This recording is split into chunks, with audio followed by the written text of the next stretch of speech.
Mis amigas me convencieron de hacerle una broma estúpida a mi esposo y puede que lo haya perdido para siempre. No lo he visto en una semana y siento que estoy al borde del colapso. La broma que hice se está saliendo de control y estoy perdiendo al hombre que de verdad amo por culpa de esto. Mi esposo y yo llevamos 4 años de casados y realmente lo amo con todo mi ser. No me imagino la vida sin él, pero seguí un consejo muy tonto de algunas de mis amigas sobre una broma que ellas les habían hecho a sus propios esposos o novios. La broma básicamente consiste en decirle a tu pareja que quieres terminar la relación o pedirle el divorcio. Nunca quise hacerlo y me parecía algo cruel, especialmente contra alguien a quien amas, pero mis amigas insistieron tanto que al final cedí, porque era la única de las 5 que no lo había hecho. Me convencieron aún más contándome cómo habían reaccionado sus parejas. De forma estúpida, la semana pasada me animé a hacerlo, pero la reacción de mi esposo no fue la que esperaba. De verdad pensé que trataría de hablar conmigo,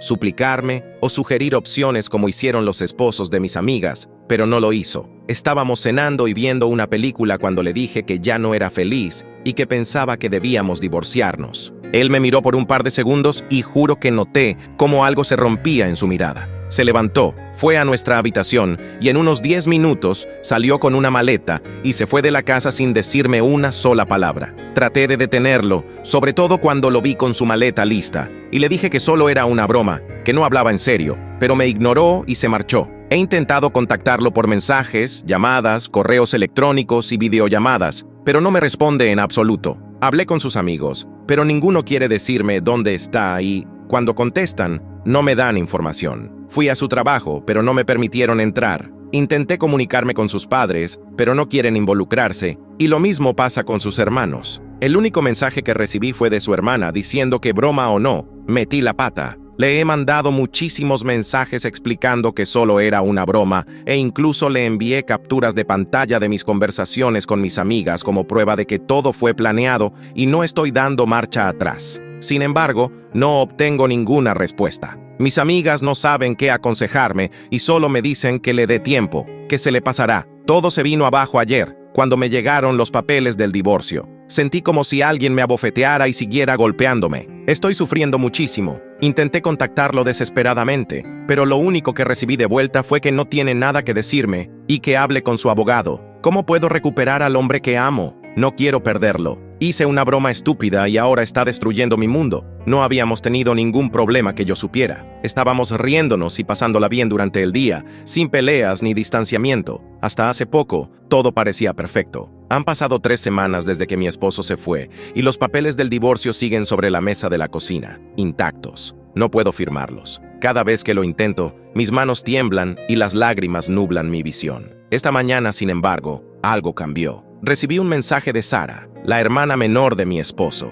Ana, necesito que vengas a verme. Hay algo que debes saber. Mi corazón dio un vuelco. Era la primera vez que alguien de su familia me contactaba desde aquella noche fatídica. Sin pensarlo 2 veces, conduje hasta su casa, mis manos aferradas al volante con tanta fuerza que mis nudillos se tornaron blancos. Sara me esperaba en su porche. Su expresión era una mezcla de compasión y reproche. «Pasa», dijo simplemente, haciéndose a un lado. Una vez dentro, me senté en su sofá, el mismo donde tantas veces había compartido risas con mi esposo durante las reuniones familiares. Sara se sentó frente a mí y respiró profundo. «¿Sabes por qué Carlos reaccionó así ante tu broma?», preguntó, pronunciando la última palabra como si fuera veneno. Negué con la cabeza, mis ojos ya húmedos. Cuando Carlos tenía 8 años, nuestra madre abandonó a nuestro padre. Un día, durante la cena, ella simplemente anunció que ya no era feliz y que se iba. Carlos estaba sentado en la mesa, igual que cuando tú, su voz se quebró. Él pasó años en terapia después de eso. Ver a su madre irse así, sin mirar atrás, lo destrozó.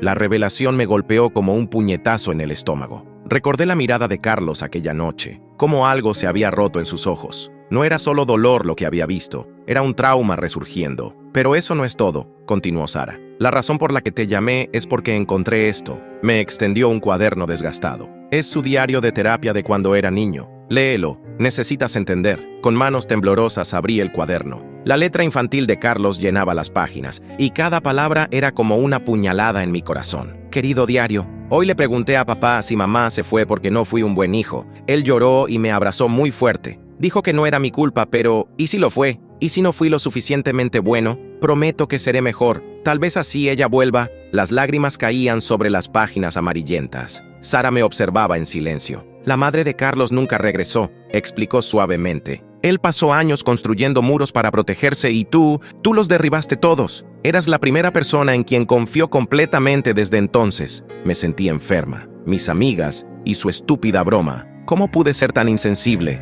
¿Tan cruel? ¿Dónde está él ahora?, pregunté entre sollozos. Ha vuelto a terapia, respondió Sara. Está intentando procesar todo esto. Ana, si realmente lo amas, si quieres arreglar esto, vas a tener que hacer mucho más que simplemente decir que fue una broma. Me levanté, determinada. Haré lo que sea necesario. Lo amo demasiado para perderlo así. Sara asintió levemente. Entonces comienza por entender. Lee el diario completo. Conoce al niño que fue antes de intentar recuperar al hombre que es ahora. Salí de su casa con el diario contra mi pecho, sabiendo que las páginas que contenía eran mi única esperanza de entender y tal vez, solo tal vez, de reparar el daño que había causado. El diario de Carlos se convirtió en mi compañero constante durante las siguientes semanas. Cada noche me sumergía en sus páginas, conociendo al niño que había sido mi esposo, sintiendo su dolor, sus miedos, sus esperanzas. La culpa me consumía con cada página que leía. Una entrada en particular me destruyó completamente. Querido diario, hoy cumplí 12 años.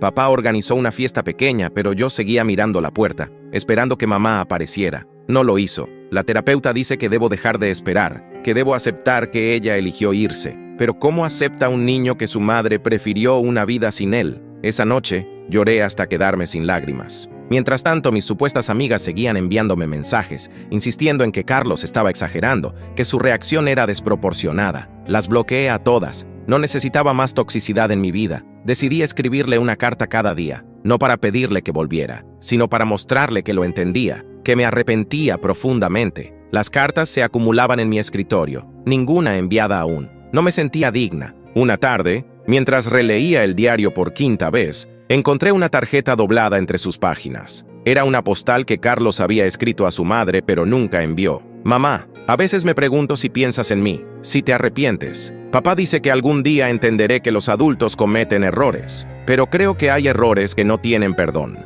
Como hacer que tu hijo sienta que no era suficiente para que te quedaras. Carlos, esa postal fue mi punto de quiebre. Tomé mi teléfono y, con dedos temblorosos, marqué el número de la clínica de terapia, donde sabía que Carlos había estado yendo de niño. Necesitaba ayuda profesional, no solo por él, sino por mí misma. Necesitaba entender cómo había sido capaz de herir tan profundamente a alguien que amaba. La recepcionista me dio una cita para la siguiente semana. Mientras esperaba, comencé mi propio diario, documentando mi proceso de comprensión y arrepentimiento. Era lo mínimo que podía hacer. La primera sesión de terapia fue brutal. La doctora Ramírez, una mujer de mediana edad con ojos compasivos pero firmes, me hizo enfrentar verdades que había estado evitando. ¿Por qué crees que cediste ante la presión de tus amigas?, preguntó directamente. Yo no quería ser la única que no lo había hecho, respondí, consciente de lo patética que sonaba mi excusa. ¿Y no te preguntaste por qué necesitabas esa validación? ¿Por qué estabas dispuesta a arriesgar tu matrimonio por la aprobación de otras personas? Sus palabras me golpearon como un martillo.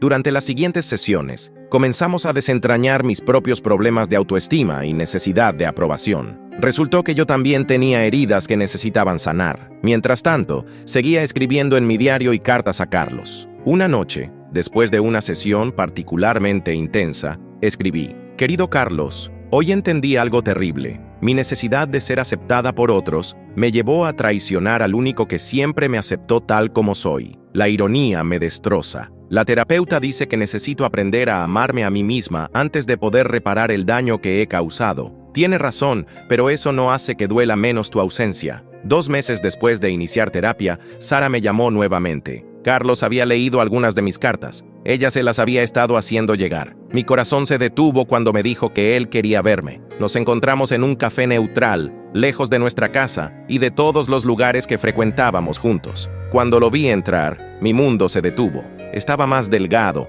con ojeras pronunciadas, pero sus ojos ya no mostraban esa ruptura que vi la noche que me dejó. He estado en terapia también, dijo después de un largo silencio. La doctora Martínez me ha ayudado a entender que mi reacción no fue solo por tu broma. Fue por todo lo que había estado guardando desde niño. Asentí. lágrimas silenciosas corriendo por mis mejillas. Lo sé, leí tu diario. Sara me lo dio. Vi cómo su cuerpo se tensaba. ¿Lo leíste todo? Cada página. Carlos, nunca imaginé el dolor que cargabas. Lo que hice fue imperdonable. No es solo sobre perdonar, respondió suavemente. Es sobre confiar. Cuando te conocí, pensé que finalmente había encontrado a alguien que nunca me lastimaría así, que nunca jugaría con el abandono. Sus palabras me atravesaron como cuchillos. Lo sé, y daría cualquier cosa por volver atrás Pero no podemos, me interrumpió. No podemos cambiar el pasado. Solo podemos decidir qué hacer con el presente. Los siguientes meses fueron un proceso lento y doloroso de reconstrucción.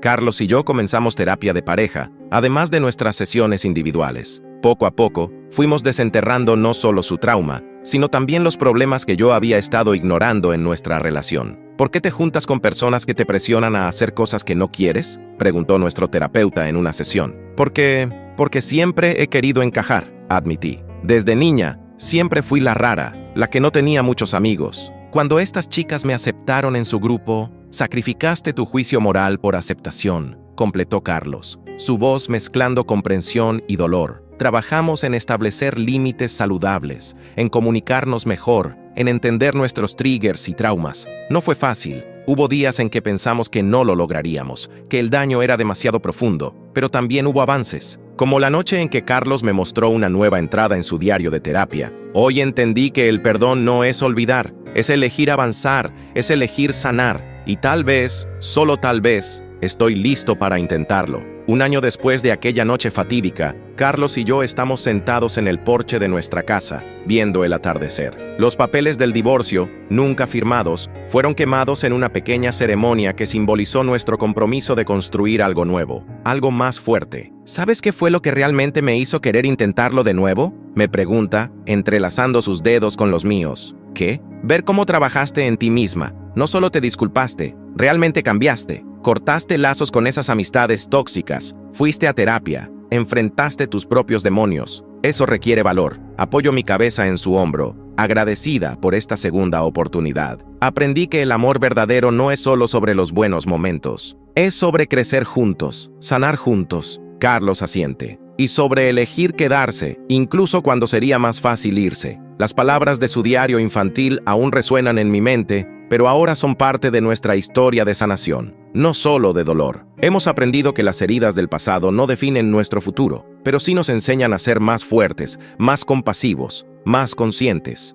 Cada día es una elección consciente de amarnos mejor, de comunicarnos con más honestidad, de proteger lo que hemos reconstruido, y aunque las cicatrices permanecen, ya no nos lastiman como antes. Se han convertido en recordatorios de lo que hemos superado juntos. Te amo, susurro, y estas palabras ahora cargan un peso diferente. Son una promesa, un compromiso, una elección diaria. Y yo a ti, responde él, apretando mi mano, cada día un poco más. El sol se pone en el horizonte, marcando el fin de otro día en nuestra nueva vida juntos. Una vida construida sobre la comprensión, el respeto y un amor más maduro y profundo que el que teníamos antes. A veces, las grietas más profundas son las que permiten que entre más luz.